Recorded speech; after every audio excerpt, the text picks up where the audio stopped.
Hello বন্ধুরা, তোমাদের মাঝে নিয়ে এলাম বড় ঘর ছোট বউ ধারাবাহিকের 151তম পর্ব নিয়ে। তো চলো বিস্তারিত জেনে আসি। সকলের সামনে যখন ওদের বিয়ে পুরোপুরি সম্পূর্ণ হয়, এতে করে তখন সকলেই খুবই খুশি হয়ে যায়, বিশেষ করে অহনা ও অর্জুন। ওরা দুজনেই খুবই খুশি হয়। আবারও যে অর্জুন অহনাকে ফিরে পেয়েছে, এতে করে অর্জুন খুবই খুশি হয়ে অহনাকে বারবার করে ধন্যবাদ জানায় যে সে তার জীবনে আবারও ফিরে আসার জন্য। আর এরপরে তারা ঘরে চলে আসে এবং সেখানে এসেই অর্জুন অহনাকে বলেছে, আমাকে একটা জিনিস প্রমিস করবে, তুমি আমাকে ছেড়ে কোথাও কখনো যাবে না। ঠিক তখন অহনা বলছে, না আমি আপনাকে ছেড়ে কোথাও কখনো যাব না। আর ঠিক তখন বলছে, ঠিক আছে, তবে এখন থেকে শুধু তোমার পরিবারের দেখাশোনা নয়, তুমি আমারও আলাদা করে দেখাশোনা করবে, আমারও যত্ন করবে, এটা আমাকে কথা দাও কিন্তু। ঠিক তখন অহনা বলছে, ঠিক আছে, আমি আপনাকে কথা দিলাম যে আমি এখন থেকে সত্যি আপনারও যত্ন করব এবং আপনার সমস্ত কিছুর খেয়াল এবার আমিই রাখবো, আপনি কোনো চিন্তা করবেন না। এতে করে তখন অর্জুনও খুব খুশি হয়ে যায় এবং অর্জুনও তখন অহনাকে জড়িয়ে ধরে বলেছে, অবশেষে আমাদের সমস্ত কিছুর অবসান হয়েছে। আমি তো ভেবেছিলাম যে আমি তোমাকে একেবারে হারিয়ে ফেলেছি, কিন্তু সত্যি আমি তোমাকে যে আবার এভাবে ফিরে পাবো সেটা আমি কোনোদিনও ভাবতেই পাইনি। ঠিক তখনই অহনা বলছে, হ্যাঁ, এই সমস্ত কিছু হয়েছে শুধুমাত্র ছোট মামা ও মায়ের জন্য, ওদের প্ল্যানের কারণে আমরা আবারও এক হতে পেরেছি। ঠিক তখনই অর্জুন বলছে, হ্যাঁ একদম ঠিক কথাই বলেছো। ঠিক তখনই অহনা বলছে, তাই নাকি? কিন্তু আপনি তো ছোট মামাকে সহ্যই করতে পারতেন না, ছোট মামাকে লাস্টবার কি কথা শুনিয়েছেন? ঠিক তখনই অর্জুন বলে যে আসলে আমার তখন মাথা কাজ করছিল না, আর তার জন্য ওই সমস্ত বাজে কথা বলে ফেলেছি। তবে আমি সরি সমস্ত কিছুর জন্য, আমি তোমার কাছে সরি বলছি, তুমি আমাকে ক্ষমা করে দিও। ঠিক তখনই অহনা বলছে, ঠিক আছে, তাহলে এবারের মতো সমস্ত কিছু মাপ হয়ে গেল। ঠিক তখনই অর্জুনও হাসে। অপরদিকে দেখা যায় সেন বাড়িতে বাকি 3 বউ তারা বসে থাকে, তারা কোনো কাজই করে না। আজকে যে নতুন বউ বাড়িতে তোলা হবে এটা তারা কেউই মানতে পারছিল না, আর এই জন্যই তারা সকলে মিলে বসে থাকে। ঠিক সেই মুহূর্তে কাকি ও পিসিমা চলে আসে এবং এসে বলছে, কি হয়েছে, তোমরা এখানে কেন বসে রয়েছে? আমি সেটাই বুঝতে পারছি না। বাড়িতে নতুন বউ আসবে, ওকে বরণ করে নেওয়ার জন্য তো সমস্ত কিছু আমাদেরকে তৈরি করতে হবে, সেই সমস্ত কিছু না করে তোমরা এখানে সবাই বসে আছো, এটা কি ঠিক হচ্ছে নাকি? ঠিক তখনই পারু স্পষ্ট করে বলে দেয় যে, মা আপনি আগেই ভালোভাবে জানেন যে আমি এই সমস্ত কিছু মাঝখানে নেই, তাই আমি এই বাড়িতে এই সমস্ত কাজ করতেও পারবো না। ঠিক তখনই বড় ভাবি এই একই কথা বললেই তখনই কাকিমা বলছে, আর তোমার কি হয়েছে? তোমার হাজবেন্ড নিজেই তো ওই বিয়েতে গিয়েছে, তাহলে তোমার কি সমস্যা? আমি সেটাই বুঝতে পারছি না। তোমার হাজবেন্ড যদি সবটা মেনে নিতে পারে তাহলে তোমাকেও তো মেনে নিতে হবে, তাই না? তুমি কেন মেনে নিতে পারছো না? তোমার কোথায় খারাপ লাগছে? ঠিক তখনই মিতা কাকিমাকে বলে যে, মা আপনি ভুল করছেন, আপনার ছেলে আর আমি দুজন আলাদা মানুষ। আপনার ছেলের ইচ্ছে হয়েছে সে ওই বিয়েতে যাওয়ার, সে গিয়েছে, এখানে আমি তাকে আটকাতে কোনোভাবেই পারি না। তবে আমারও ইচ্ছে করছে না যে এই মেয়েকে বরণ করে তোলার জন্য, আর নতুন বউকে তো আমি বরণ করে তুলবই না, কারণ যে জায়গাটা অহনার সেই জায়গাটা শুধুমাত্র অহনারই থাকবে, আর কাউকে আমরা সেই জায়গাটা দিতে পারবো না। এই সমস্ত বলতে তখন কাকিমা পিসিমা ক্ষিপ্ত হয়ে যায়, তখন বলছে, এত বড় বড় কথা কেনই বা বলছো? যেখানে বড় বৌদি নিজেই সমস্ত কিছু ঠিকঠাক মতো করেছে এবং বিয়ে করেও ফেলেছে, তাহলে এত ঝামেলা কিসের হচ্ছে আমি বুঝতে পারছি না। ঠিক সেই মুহূর্তেই মিষ্টি ও মিঠাই সেখানে এসে হাজির হয় এবং তখনই মিষ্টি বলে যে, আমরাও ছোট চাচিকে ছাড়া আর কাউকে ছোট চাচি হিসেবে মেনে নেব না, আর আমরা তো সিদ্ধান্ত নিয়েই নিয়েছি, যতই নতুন বউ এই বাড়িতে আসুক না কেন আমরা ওনাকে আর ছোট চাচি বলে ডাকবো না। এতে করে তখন অবাক হয়ে যায় পিসিমা কাকিমা। ঠিক তখনই পিসিমা এসে বলছে, এই সমস্ত সাহস তোকে কে দিয়েছে? ছোট মতোই থাকবি, আর বাড়ির বউ যেহেতু ও তো ছোট চাচার বউ, তাহলে অবশ্যই তোকে ছোট চাচি বলে ডাকতে হবে। এতে করে তখন মিষ্টি বলছে, এই সমস্ত আমরা একদম করতে পারবো না। এতে করে মিঠাইও তখন মিষ্টির সাথে করে বলেছে, হ্যাঁ মিষ্টি দিদি একদম ঠিক কথাই বলেছে, আমরা ছোট চাচিকে ছাড়া আর কাউকে আমরা মেনে নেব না, আমরা আবার চাই ছোট চাচি এই বাড়িতে আবারও ফিরে আসুক। এতে করে তখন পিসি মিঠাইকে বলছে, সেইটা আর কখনোই হবে না, এই সমস্ত কাজ এখন বন্ধ করে দে, যে নতুন আসবে তাকেই সবাইকেই মেনে নিতে হবে। ঠিক তখনই পটু বলে যে, আর এখানে এত কথাই বা কেন হচ্ছে? বিয়ে অলরেডি হয়ে গেছে, তাই এখানে মানা না মানার কোনো প্রশ্নই আসে না, যেটা হওয়ার সেটা অলরেডি হয়েছে, তাই এটা আমরা কেউই আটকাতে পারবো না। আর এতে করে তখন সকলেই চুপ হয়ে যায়। ঠিক তখনই সেখানে খোকন এসে হাজির হয়, আর খোকন তখন বলছে, আচ্ছা অনেক তো হয়ে গেল, কই এখনো তো মা ওদেরকে নিয়ে ফিরে এলো না, আর টুকুন তো সেই কখন গেছে, কই ওদেরকে তো কোনো খোঁজই পেলাম না, ওরা কি কিছু করলো না, কিছু জানিয়ে তো গেল না। ঠিক তখনই পল্টু বলছে, আরে দাদা ভাই তুমি চিন্তা কেন করছো, ওরা তো গেছে, ওরা তো ঠিক চলে আসবে, আর নতুন বউ নিয়ে এই বাড়িতে আসবে না তো কোথায় বা যাবে? আর কি কোথাও যাওয়ার জায়গা আছে নাকি? এখানে নিশ্চয়ই চলে আসবে, তুমি কোনো চিন্তা করো না। ঠিক তখনই মিলি সেখানে আসে, আর মিলি তখন বলছে, একদম ঠিক কথাই, এই বাড়িতে বিয়ে করেছে আমাদের বাড়ির ছোট ছেলে নতুন বউ, তাকে তো এই বাড়িতে নিয়ে আসতেই হবে। এতে করে তখন পল্টু বলছে, হ্যাঁ তাকে তো অবশ্যই নিয়ে আসবে, এখানে তোর সমস্যা কোথায় হচ্ছে? ঠিক তখন বলছে, না আমার কোনো সমস্যা হচ্ছে না, কিন্তু তোমরা এত তাড়াতাড়ি কিভাবে যে অহনাকে ভুলে যেতে পারলে আমি সেটাই বুঝতে পারছি না। এতে করে তখন পিসিমা বলছে, তাই নাকি রে মিলি, তা তোর এত কিসের মায়া ওর ওপর, তুই কদিন চিনিস ওকে?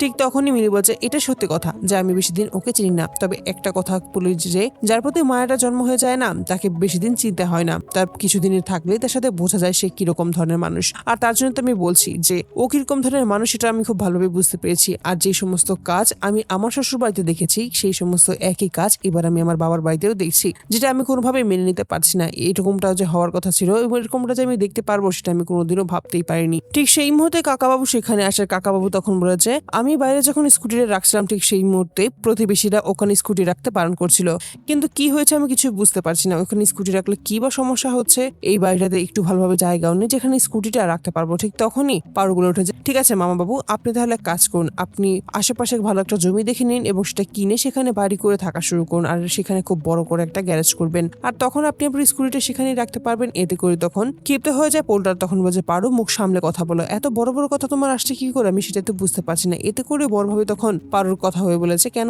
এত বড় বড় কথা, কেনই বা ও বলবে না? ঠিক তখন বলে পল্টু যে, হ্যাঁ কেনই বা বলবে না, আমি তো এখন বুঝতেই পারছি, নিশ্চয়ই খুব মূর্তির বিজনেসটা খুব ভালোভাবে চলছে। ঠিক তখনই বড়ভাবে বলছে, কেন এই সমস্ত ব্যাপার নিয়ে তোমাকে কেন বলতে হবে আমার? তুমি তো আগে এটা বলেছিলে যে এই সমস্ত কিছু দিয়ে কোনো কিছুই হবে না, আমরা কোনো কিছুই পারবো না। তবে তোমাকে একটা কথা বলি, তুমি যে এত কাজ করছো না, যে ও কিছুই করতে পারবে না, ও সবসময় শুধু বসে বসে খেতে পারে, এছাড়া আর অন্য কোনো কাজ ওর দ্বারা কখনোই হবে না। ও ভালো সংসার করতে পারেনি, ও ভালো মা হতে পারেনি, ভালো স্ত্রী হতে পারেনি, ওর দ্বারা কোনো কাজই হবে না। তার জন্য তুমি ডিভোর্স পেপার ফাইল করে দিয়েছো এবং ডিভোর্সের তারিখে চলে এসেছে। তবে তোমাকে একটা কথা বলি, এই কথাটা শুনলে তোমাদের সত্যিই খুব খারাপ লাগবে। মা যখন এই সমস্ত হাল ছেড়ে দিয়েছে তখন আমাদের ভেতর থেকে শুধুমাত্র পারু আর মিলি, ওরা দুজন মিলে এত সুন্দর মূর্তি বানাচ্ছে যেটা খুব ভালো হচ্ছে এবং খুব মজবুত হচ্ছে, যেটা একদম ভেঙে যাচ্ছে না। আর এর কারণে আমাদের বিজনেসটা সত্যি খুব ভালোভাবে চলছে। আর আমার তো মনে হচ্ছে কিছুদিন পর আমাদের করে আলাদা করে একটা ফ্যাক্টরিও তৈরি করা হয়ে যেতে পারে। এতে করে তখন আরো অবাক হয় সকলে। আর তখনই দেখা যায় যে বাইরে থেকে চলে আসে তারা সকলে মিলে ওই বাড়ি থেকে।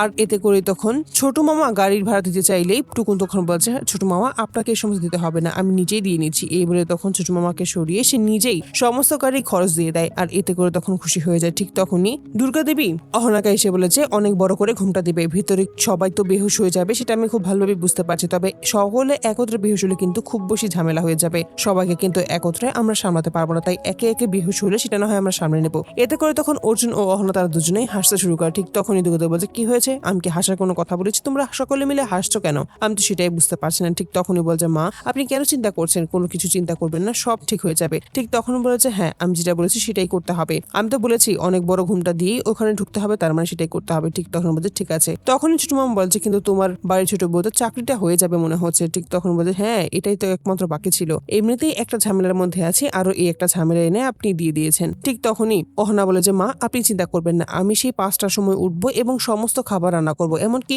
আমার ভাগে যে সমস্ত কাজ রয়েছে সেই সমস্ত কাজ আমি অবশ্যই করে দেবো। ঠিক তখনই দুর্গাদেব বলছে, হ্যাঁ সেটা তো আমি খুব ভালোভাবে বুঝতে পারছি, সেই 5টার সময় উঠবে, সেই সমস্ত খাবার আমরা দুপুরবেলা ঠান্ডা ঠান্ডা খাবো। আর এতে করে যখন ছোট মামা বলে যে, কিন্তু বাকি বউরাও তো রয়েছে, ঠিক সেই মুহূর্তেই একটা চিমটি কাটে দুর্গা ছোট মামার হাতে। এতে করে তখন ছোট মামা দুর্গার হয়ে কথা বলছে, না দুর্গা কিন্তু একদম ঠিক কথাই বলছে, এটা কিন্তু আমাদের মানতেই হবে যে বাকি বউরা আছে ঠিক আছে, কিন্তু তাদের কাজ তো তাদের করতে হবে, তারাও তো বসে নেই, তারাও তো মূর্তি বানানোর কাজে রয়েছে, কিন্তু তোমার কাজ তো তোমাকেই করতে হবে। ঠিক তখন আমরা বলছি, ঠিক আছে মা আপনি কোনো চিন্তা করবেন না, আমি অবশ্যই সব কাজ ঠিক মতোই করবো। আর এতে করে তখন খুশি হয়েছে দুর্গা দেবী এবং সকলে মিলে তখন বাড়ির ভিতর যাওয়ার উদ্দেশ্যে রেডি হয়ে পড়ে। অহনা যখনই ঘুমটা টেনে দেয় ঠিক সেই মুহূর্তে কলিং বেল বাজায়, আর অপরদিকে দেখা যায় ওদের সমস্ত কথা তখন শেষ করে দেয়। আর তখনই মিষ্টি বলছে, তার মানে নতুন বউকে নিয়ে ছোট চাচা চলে এসেছে, চলো আমরা গিয়ে দেখে আসি। ঠিক তখনই বাকি বউরা যেতে না চাইলে খোকন বলে যে, এখানে আর সময় নষ্ট করে কোনো লাভ হবে না, যেটা হওয়া সেটা তো হয়েই গেছে, আর এখন এই সমস্ত রাগারাগি করে কি বা হবে বলো, তার থেকে এটা ভালো যে ওখানেই চলো, এতে করে সকলেরই ভালো হবে। এতে করে তখন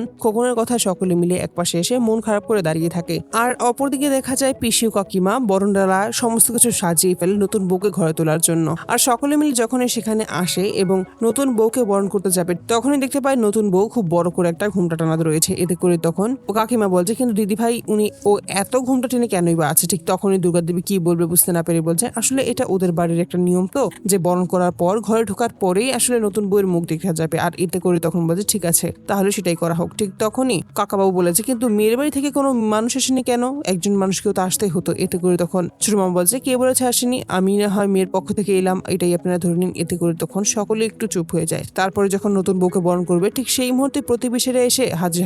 প্রতিবেশীরা তখন বলছে, তার মানে ছোট নতুন বউকে নিয়ে চলে এসেছে, কিন্তু এই সমস্ত কাজে অহনাকে খুব বেশি মিস করছি। আর এতে করে তখন বাকি 3 বউ এই একই কথা বলে। অপরদিকে প্রতিবেশীরা বলে যে, আসলে এখানে অহনার কোনো দোষ ছিল না, এই সমস্ত কিছুর পেছনে আপনাদের বাড়িরই কারো দোষ ছিল। এতে করেই ক্ষিপ্ত হয়ে যায় পিসিমা। ঠিক তখনই পিসিমা বলছে, আপনাদেরকে তো আমরা এখানে ডাকিনি, তাহলে আপনারা কেন এখানে এখানে এসেছেন আর এই সমস্ত ফালতু কথা বলছেন। আমাদের বাড়িতে নতুন বউ এখনো বাড়ির ভিতর প্রবেশই করতে পারেনি, ওকে আমরা বরণই করতে পারিনি, আর তার মাঝখানে এসেই ওই মেয়ের গুণগান করতে শুরু করে দিয়েছেন। এটা কিন্তু একদম ঠিক হচ্ছে না। ঠিক তখনই প্রতিবেশীরা বলছে আমরা এখানে মিথ্যেকে বলেছি। এখন আমার তো মনে হচ্ছে শুধুমাত্র অহনা এই বাড়ি থেকে চলে গেছে আপনার জন্যই এই সমস্ত কাজগুলো হয়েছে, আর ছোট আবারও বিয়ে করে এনেছে। তবে একটা কথা বলতেই হয়, অহনা কিন্তু সত্যি খুব মিষ্টি একটা মেয়ে ছিল, আমাদেরকে কতটা ভালোবাসতো, আমরা ওকে খুব বেশি ভালোবাসতাম, তাই ওর বদনাম আমরা কখনোই করব না। মেয়েটা সত্যিই খুব ভালো ছিল, আর তার জন্য তো স্পষ্ট ভাবে মুখের উপর জবাব দিয়ে দিত, আর এটা আমাদের সব থেকে বেশি ভালো লাগতো। আজকাল তো এরকমটা দেখাই যায় না। আর এই সমস্ত বলেই তখনই পিসিকে আরো ক্ষিপ্ত করতে হলো। এতে করে তখন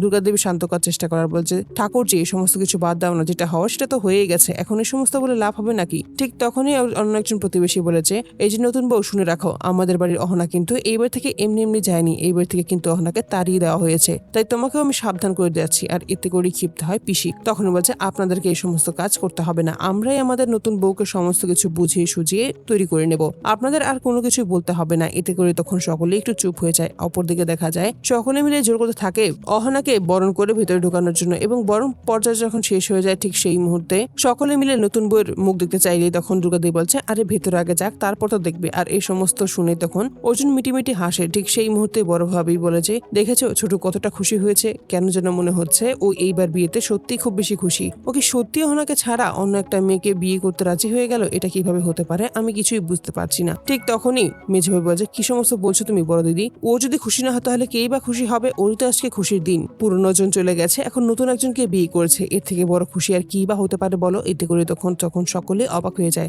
আর সেই মুহূর্তেই বাড়ির ভিতরে প্রবেশ করে এবং সকলের বরণ করা শেষ হওয়ার পরেই একত্রে কাছে আসে, এবং যখনই ঘোমটা তোলে ঠিক সেই মুহূর্তে সকলে অবাক হয়ে যায়। তো বন্ধুরা তোমাদের কি মনে হয় কি হবে সকলের রিয়াকশন? সত্যি যদি এখন দেখতে পাবে যে আসলে নতুন বইয়ের জায়গায় অহনাই রয়েছে, অবশ্যই তোমরা তোমাদের মতামত কমেন্ট বক্সে জানতে ভুলো না। ধন্যবাদ।